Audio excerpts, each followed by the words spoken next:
ओम नमः शिवाय। जय श्री कृष्णा, जय श्री राधे। मित्रों दोस्तों, आखिर भगवान शिव शंकर पर बेलपत्र क्यों चढ़ाया जाता है? आखिर क्या है बेलपत्र चढ़ाने के पीछे का रहस्य? क्या है इसके पीछे की पौराणिक कथा? बेलपत्र चढ़ाने का महत्व क्या है और कब से बेलपत्र चढ़ाने की शुरुआत हुई थी? और सावन के महीने में बेलपत्र चढ़ाने से क्या फायदा मिलता है? किस तरह से भगवान शिव शंकर प्रसन्न होते हैं? तो दोस्तों, एक एक करते हुए बेलपत्र से जुड़ी सभी धार्मिक मान्यताओं के ऊपर अपन इस वीडियो में चर्चा करते हैं। ऐसे में सावन के पवित्र महीने में वीडियो को पूरा लास्ट तक जरूर देखिए और हाँ, वीडियो को अपने मित्रों के साथ फेसबुक पर जरूर शेयर कर दीजिए ताकि काम की जानकारी का जो अपडेट है ना, भगवान भोलेनाथ की पवित्र जानकारी का, वो सभी लोगों को मिल सके।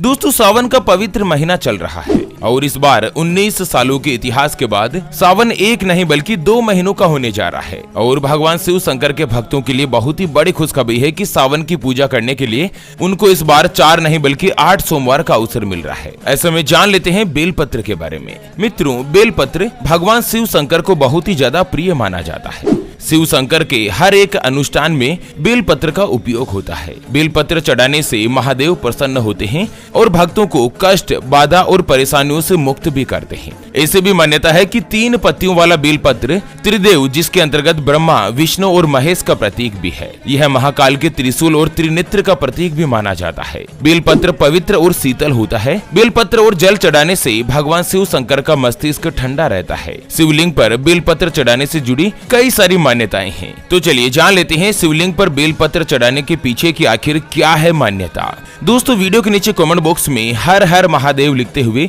वीडियो को अपने मित्रों के साथ फेसबुक पर जरूर शेयर कर दीजिए ताकि काम की जानकारी का जो अपडेट है ना, वो सभी लोगों को मिल सके। तो चलिए जान लेते हैं आखिर बेलपत्र चढ़ाने के पीछे की क्या है मान्यता, क्या है इसके पीछे की पौराणिक कथा। उससे पहले आपको एक महत्वपूर्ण बात बताना चाहूंगा कि जिंदगी में आप कई ऐसे लोगों से मिले होंगे जो कि बहुत ही ज्यादा मेहनत करते हैं, तो वहीं कुछ लोग आपको ऐसे भी मिले होंगे जो बहुत कम मेहनत करने के बावजूद भी बहुत ही आगे तक पहुंच जाते हैं। तो वहीं जिंदगी में आप कुछ ऐसे लोगों से भी मिले होंगे जो बहुत ज्यादा मेहनत करने के बावजूद भी आखिर वो हासिल नहीं कर पाते जिनके वो हकदार होते हैं, यानी कि जीवन उनका गरीबी में ही निकल जाता। मित्रों, यह ग्रहों का खेल नहीं तो और क्या है। और इसी के समाधान के लिए हमारे गुरुजी आप तक लेकर आए हैं आपके अपने जीवन के बारे में व्यक्तिगत यानी कि पर्सनलाइज्ड कुंडली, जिससे आप घर बैठे यह पता लगा सकेंगे कि आपके नवग्रह आपके बारे में क्या कहना चाहते हैं। क्या आपकी कुंडली यानी कि किस्मत में कोई दोष तो नहीं, कोई ग्रह आपके लिए कमजोर तो नहीं, उसको मजबूत करने का उपाय क्या है, आपका भाग्य उदय कब होगा, जीवन में अच्छे दिन कब आएंगे, परेशानियां कब समाप्त होगी, कौन सा व्यापार आपके लिए सबसे अच्छा और शुभ फलित रहेगा, उसके बारे में कंप्लीट जानकारी हम आपको कुंडली रिपोर्ट में बताने जा रहे हैं, जिसको अभी जो आप ये स्क्रीन पर नंबर देख पा रहे हैं ना, उसके ऊपर व्हाट्सएप पर संपर्क करके आप हमारे गुरुजी से बात कर सकते हैं। और मात्र 251 रुपए की फीस देकर आप अपने संपूर्ण जीवन की महाजन्म कुंडली के बारे में जान सकते हैं। दोस्तों, कुंडली बनवाना या कुंडली दिखाना फ्री नहीं होता और फ्री में थोड़ा बहुत ऐसा कुछ भी नहीं बताया जाता।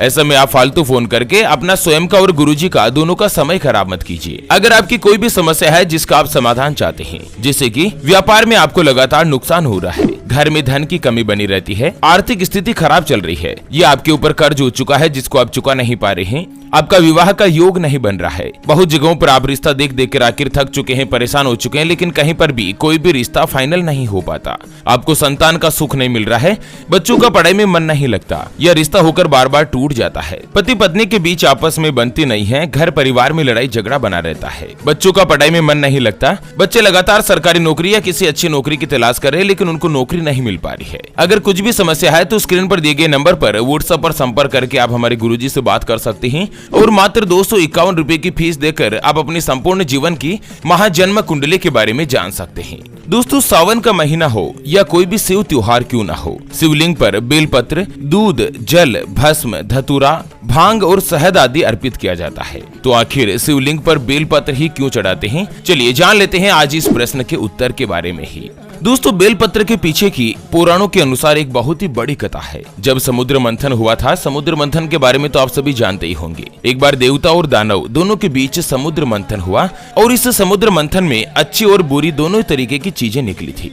समुद्र मंथन के दौरान हलाहल नाम का एक विष निकला, यह विष इतना ज्यादा प्रभावशाली था कि सारे संसार को अपनी चपेट में ले सकता था। सभी देवता उस विष के जानलेवा प्रभाव के आगे कमजोर नजर आने लगे। किसी में भी इतनी शक्ति यानी कि इतनी ताकत नहीं थी कि उस विष के प्रभाव को रोक सके। और उस समय भगवान शिव शंकर, देवों के देव महादेव ने ही पूरे संसार को बचाने के लिए इस विष का पान कर लिया था और इसे अपने कंठ में ही धारण करके रखा। विष के अत्यंत प्रभावशाली होने के कारण भगवान शिव का कंठ नीला हो गया, तभी से उनका नाम भी नीलकंठ पड़ गया। दोस्तों, ज्यादा से ज्यादा संख्या में वीडियो के नीचे कमेंट बॉक्स में हर हर महादेव ओम नमः शिवाय जरूर लिखिएगा। बहुत ही खतरनाक विष के प्रभाव के कारण भगवान शिव का शरीर पूरी तरीके से तपने लगा और अत्यधिक गर्म हो गया। इसी कारण आसपास का वातावरण भी जलने लगा। पौराणिक मान्यताओं के अनुसार बेलपत्र विष के प्रभाव को कम करता है, जिसके कारण भगवान शिव को देवताओं ने बेलपत्र खिलाना शुरू किया और साथ ही भोलेनाथ को शीतल रखने के लिए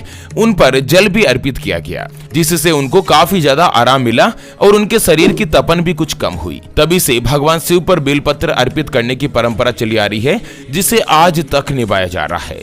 और इसी कारण से जब कभी भी भगवान शिव शंकर की पूजा की जाती है ना, तो उनको जल से स्नान किया जाता है, उनके ऊपर जल अर्पित किया जाता है और बेलपत्र चढ़ाया जाता है। दोस्तों, क्या आपको पता है भगवान शिव शंकर को बेलपत्र चढ़ाने के भी कुछ नियम होते हैं और बेलपत्र को तोड़ने के भी नियम होते हैं। शिव पुराण में बताया गया है कि बेलपत्र चतुर्थी, अष्टमी, नवमी या चतुर्दशी के साथ ही अमावस्या तिथि के दिन नहीं तोड़ना चाहिए। इस दिन अगर भगवान भोलेनाथ की पूजा अर्चना करनी हो तो इससे एक दिन पहले ही बेलपत्र तोड़ दिया जाता है। माना जाता है कि भगवान भोलेनाथ को बेलपत्र अत्यंत ही प्रिय माना जाता है।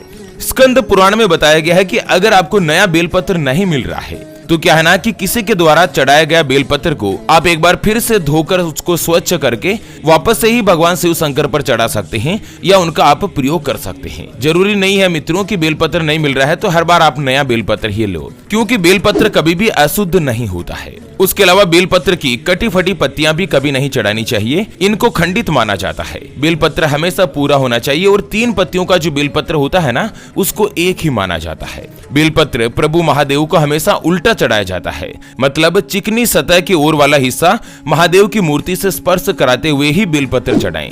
एक तरफ चिकना होता है, दूसरी तरफ खुरदुरा होता है। जो चिकनी सतह होती है ना, वही महादेव की मूर्ति को स्पर्श कराएं। बेलपत्र को हमेशा अनामिका, अंगूठे और मध्यमा अंगुली की सहायता से चढ़ाएं और इसी के साथ महादेव का जल से अभिषेक भी अवश्य करें। उसके अलावा बेलपत्र चढ़ाते समय आपको सीधे हाथ का प्रयोग करना है, उल्टे हाथ से कभी भी भगवान शिव शंकर को बेलपत्र नहीं चढ़ाएं। दोस्तों, बेलपत्र के बिना भगवान शिव शंकर की पूजा कभी भी संपूर्ण नहीं होती। बेलपत्र के देवीय के अलावा औषधीय प्रयोग भी बहुत ज्यादा है।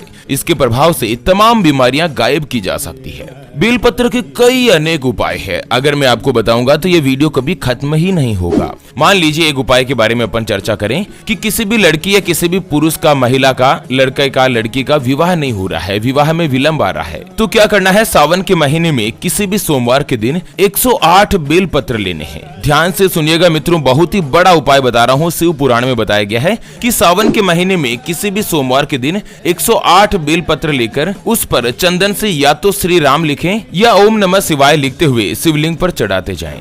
लेकिन ध्यान रहे मित्रों, बेलपत्र का जो पत्ता है ना, वो कभी भी टूटा फटा नहीं होना चाहिए और ना ही उसमें छेद होना चाहिए। चिकनी सतह से ही आप दोस्तों भगवान शिव शंकर को चढ़ाएं और चिकनी सतह के ऊपर ही आपको ओम नमः शिवाय या जय श्री राम लिखना है और 108 बेलपत्र चढ़ाने के पश्चात उनका जल से अभिषेक करें। और मित्रों, अगर विवाह में विलंब हो रहा है, कोई भी बाधा आ रही है ना, तो शीघ्र विवाह के लिए आपको प्रार्थना करनी है। इस तरह से इस उपाय को अगर आप सावन के महीने में किसी भी सोमवार के दिन करेंगे ना, तो भगवान शिव शंकर अति प्रसन्न होकर जल्द से जल्द माता पार्वती की कृपा से आपका विवाह का योग बनेगा। चलिए, बेलपत्र चढ़ाने के पीछे एक अन्य कथा भी प्रचलित है। शिव पुराण के अनुसार भील नाम का एक डाकू था और ये डाकू अपने परिवार का पालन पोषण करने के लिए लोगों को लूटता रहता था। एक बार क्या था ना, सावन का महीना चल रहा था और भील नामक ये डाकू राहगीरों को लूटने के उद्देश्य से जंगल में गया और इसके लिए वह एक वृक्ष के ऊपर चढ़कर बैठ गया कि जैसे ही कोई राहगीर आएगा उसको लूट लेंगे। देखते देखते पूरा एक दिन निकल गया और पूरी रात बीत जाने के बावजूद भी उसको कोई भी शिकार नहीं मिला। जिस पेड़ पर वह डाकू चढ़कर छिपा था वो बेलपत्र का ही पेड़ था। रात दिन पूरा बीत जाने के कारण वो परेशान हो गया और बेल के पत्ते तोड़कर नीचे फेंकने लगा। उसी पेड़ के नीचे एक शिवलिंग स्थापित था। भील ने जो भी पत्ते तोड़कर नीचे फेंके ना, वो संयोगवश शिवलिंग पर ही गिर रहे थे और इस बात से भील पूरी तरीके से अनजान था। भील द्वारा लगातार फेंके जा रहे बेल के पत्ते शिवलिंग पर गिरने से भगवान शिव शंकर प्रसन्न हुए और अचानक से डाकू के सामने प्रकट हो गए। अब देखो भक्तों, भगवान की लीला। कोई ऐसे होते हैं जो जंगल में इतनी ज्यादा ओम नमः शिवाय की तपस्या करते हैं ना, उसके बाद भगवान शिव शंकर के दर्शन होते हैं, उनका आशीर्वाद मिलता है। लेकिन भगवान शिव शंकर तो इतने ज्यादा भोले हैं, इतने निर्मल पवित्र हृदय वाले हैं। भील द्वारा अनायास उस फेंके गए बेलपत्र के पत्तों को भी भगवान शिव शंकर ने स्वीकार किया और डाकू भील को दर्शन दिए। भगवान शिव ने भील डाकू से वरदान मांगने के लिए कहा और भील का उद्धार किया। बस उसी दिन से भगवान शिव को बेलपत्र चढ़ाने का महत्व और भी ज्यादा बढ़ गया। मतलब दोस्तों, भगवान शिव शंकर की महिमा तो अपरंपार ही है। महिमा का गुणगान करते ही जाएंगे तो ये वीडियो कभी खत्म ही नहीं होगा। एक बार पुनः मैं आपको ओम नमः शिवाय कहते हुए वीडियो को यहीं पर विराम देना चाहूंगा। दोस्तों, वीडियो को लाइक जरूर करें और कमेंट बॉक्स में हर हर महादेव लिखते हुए वीडियो को अपने मित्रों के साथ शेयर जरूर कर दीजिए। चलिए फिर से होंगे हाजिर एक और नई और काम की जानकारी के साथ। तब तक के लिए ओम नमः शिवाय। जय श्री कृष्णा, जय पार्वती पतिये नमः मित्रों।